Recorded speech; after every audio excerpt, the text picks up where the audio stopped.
अब ये एग अचानक से क्रैक हो गया था, फिर मैंने नेल पॉलिश लेके इसको कह लें कि पैंचर लगाया है। तो अल्हम्दुलिल्लाह अब ये फुल टायर भी है। तो अल्लाह के घर में फुल उम्मीद है कि ये कोई और बॉक्स में से जो बड़ा बच्चा होगा इसके साथ अटैच कर देंगे कि ये भी जो है ये भी। अब मैंने इसमें से जो छोटा बच्चा था, जो यानी कि 3 के बाद चौथा बच्चा निकला था, वो साइज में छोटा था, उसे भी मैंने आगे कहीं शीट के ऊपर जो है ना डबिंग करेंगे तो ऊपर से बिठे वगैरह सारी साफ हो जाएंगी। ये अब आप देख सकते हैं इसमें बिठे लगी हैं। तो जी दोस्तों, वीडियो प्रॉपरली शुरू करने से पहले हमारे एक दोस्त, हमारे अजीज कह लें कि हाफसाबाद से आए हैं माशाल्लाह, इन्होंने भी सेटअप लगाना है, तो इनका भी तारफ करवाते चले या इनसे ही तारफ लेते हैं। जी भाईजान।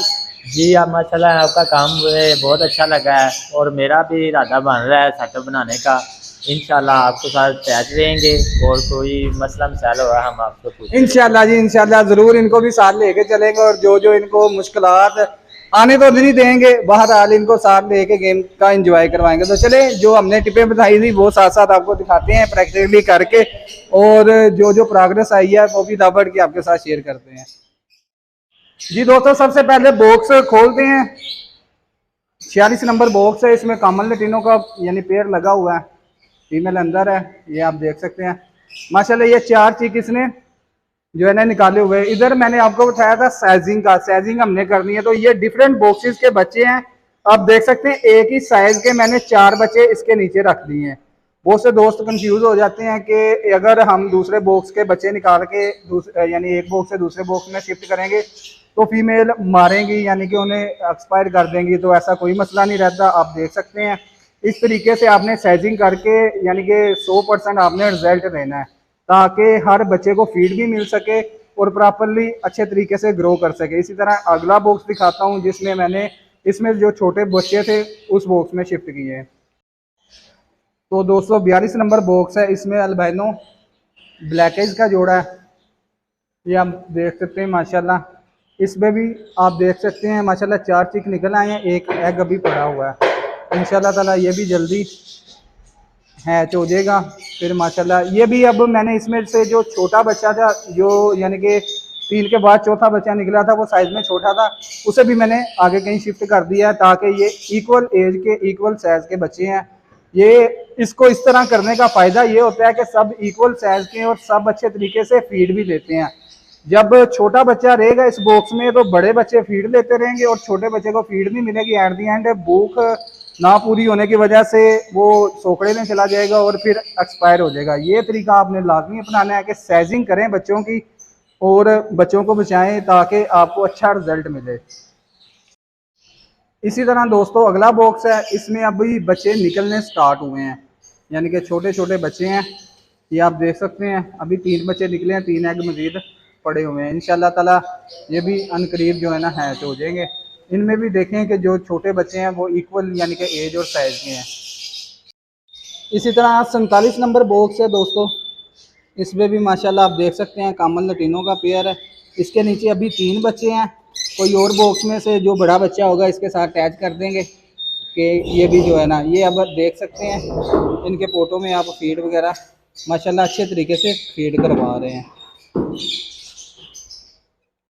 इसके बाद दोस्तों ये अगला बॉक्स है 56 नंबर, इसमें भी माशाल्लाह अल्बिनो ब्लैक आइज के बच्चे निकले हैं। तो ये मेरे पॉसिबल रेड आइज के बच्चे हैं, इनमें भी साइजिंग होना दरकार है। तो इंशाल्लाह ताला इसकी भी साइजिंग मैं जो है ना आगे वीडियो के बाद में जाके करूँगा। अब मैंने ये बताया था कि जब आपके यानी कि बच्चे निकल आते हैं पेड़ के, तो जो एंड वाला एग होता है ना, उसके ऊपर बिछे वगैरह बहुत ज़्यादा जम जाती हैं। तो उसको लाजमी क्लीन करें, गर्म पानी लेके उसमें रुई यानी डाल के, फिर रुई को निचोड़ के अच्छे तरीके से ऊपर रब करके यानी कि ऊपर जो है ना डबिंग करेंगे तो ऊपर से बिठे वगैरह सारी साफ़ हो जाएंगी। ये अब आप देख सकते हैं इसमें बिठे लगी हैं, तो इसको अभी मैं क्लीन करूँगा। इससे ये है कि एंड वाले दिनों पर वैसे भी एग को जो है ना नमी ज़्यादा चाहिए होती है हैच होने के लिए, तो वो भी मसला जो है ना जब हम इसको क्लीन करेंगे तो वो भी मसला हल हो जाएगा। कोई परेशानी वाली बात नहीं कि अगर आप क्लीन करेंगे तो बच्चा मर जाएगा। तो आपने नीम गर्म पानी लेना है, उससे आपने करना है।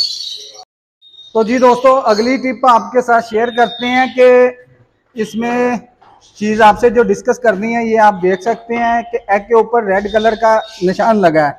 तो ये मैं आपको दिखाता हूँ कि क्यों लगाया, क्या वजह है और इसका फ़ायदा क्या है, क्या चीज़ हमने लगाई है। पेयर है हमारा फिशर का। अब हुआ ये है कि ये पेयर जब यानी कि अचानक से हम बॉक्स खोलते हैं या बाहर से साफुर वगैरह डालने की कोशिश करते हैं, तो उस टाइम पे पेयर डर के बॉक्स की तरफ भागता है और कहने के छलांग लगा के बॉक्स में जो है ना लैंडिंग करता है, जिसकी वजह से अक्सर औकात एग के ऊपर उसका पाँव या कोई स्पेयर पार्ट लगने की वजह से एग क्रैक हो जाता है। तो अब ये एग अचानक से क्रैक हो गया था, फिर मैंने नेल पॉलिश लेके इसको कहने के पैंचर लगाया है। तो अल्हम्दुलिल्लाह अब ये फुल टायर भी है। तो अल्लाह के घर में फुल उम्मीद है कि ये हैच भी हो जाएगा, फुल टायरिटी का अमल अच्छे तरीके से यानी कि कवर भी कर देगा। ये भी तरीका आप कर सकते हैं कि इन केस के अगर एग क्रैक हो जाए, हल्का सा क्रैक, ये नहीं कि उसके अंदर से जर्दी और सफेदी बाहर निकल आई तो फिर नहीं मामला हल होगा। क्रैक इस सूरत का होना चाहिए कि अंदर वाली झिल्ली जो है ना वो डैमेज ना हो, फिर ये आप ट्रीटमेंट कर सकते हैं। इससे ये होगा कि आपका जो बर्ड का एग आया है वो ज़ाया नहीं जाएगा, फुल टायर होके हैच हो जाएगा। तो जी दोस्तों, मुकम्मल वीडियो में मैंने ये एक शॉर्ट सी वीडियो 7-8 मिनट की वीडियो यानी कि बनी है। इसमें मैंने आपको बताया कि बच्चे जब निकल आए तो डिफरेंट बॉक्सेस में आपने सबकी साइजिंग करनी है कि ताकि जो छोटा एंड पे बच्चा निकले वो एक्सपायर ना हो। उसके बाद अंडा जो एंड वाला होता है, यानी कि लेट्स सपोज अगर एक फीमेल 8 अंडे दे देती है या 7 देती है या 6 देती है, तो जब 4 बच्चे 5 निकल आते हैं तो छठा जो एग होता है उसके ऊपर बिठों की यानी कि इसकी ड्रॉपिंग जो होती है पेयर की या बच्चों की इतनी ज्यादा लेयर कोटिंग हो जाती है जिसकी वजह से ऑक्सीजन लेने में उससे भी दुश्वारी होती है। शेल के अंदर मसाम होते हैं जिससे वो अंदर जो चीक होता है वो जिंदा होता है, वो सांस खींच रहा होता है और कार्बन डाइऑक्साइड खारिज कर रहा होता है। अगर उसकी यानी कि ये सांस लेने का तसलसल जो है ना डिस्टर्ब हुआ तो बच्चा डेड इन शेल हो जाएगा। इस वजह से एंड वाला जो एग होता है हमेशा मैं उसे गर्म यानी पानी लेके, नीम गर्म पानी, उसमें रुई को डाल के उसको अच्छे तरीके से फिर निचोड़ के, यानी कि वो आप देखेंगे फिर भी उसमें नमी होती है, उसको अच्छे तरीके से हमने एग को तमाम यानी तरफ से साफ करके रख देना। उस दौरान मैंने आपको वीडियो में बताया था कि नमी की वैसे भी एंड वाले दिनों में जब एग जो है ना 15 से 18 दिन यानी कि क्रॉस कर लेता है, हैचिंग का पीरियड, फर्टिलिटी का पीरियड, इंक्यूबेशन का पीरियड, उसमें जब हैचिंग के नज़दीक आता है तो एंड वाले दिनों में उसे वैसे भी ह्यूमिडिटी ज़्यादा चाहिए होती है कि 90 भी हो जाएगी तो डजंट मैटर, वो ईजिली हैच हो जाएगा। तो उसके बाद एक और केस था कि अंडा अगर क्रैक हो जाए किसी वजूहात की वजह से तो उसको हमने कैसे रेस्क्यू करना है, उसका ट्रीटमेंट कैसे करना है, टोटली आपको जो है ना एक्सप्लेन किया अच्छे तरीके से कि आपको समझ भी आ जाए, प्रैक्टिकली करके भी दिखाया है।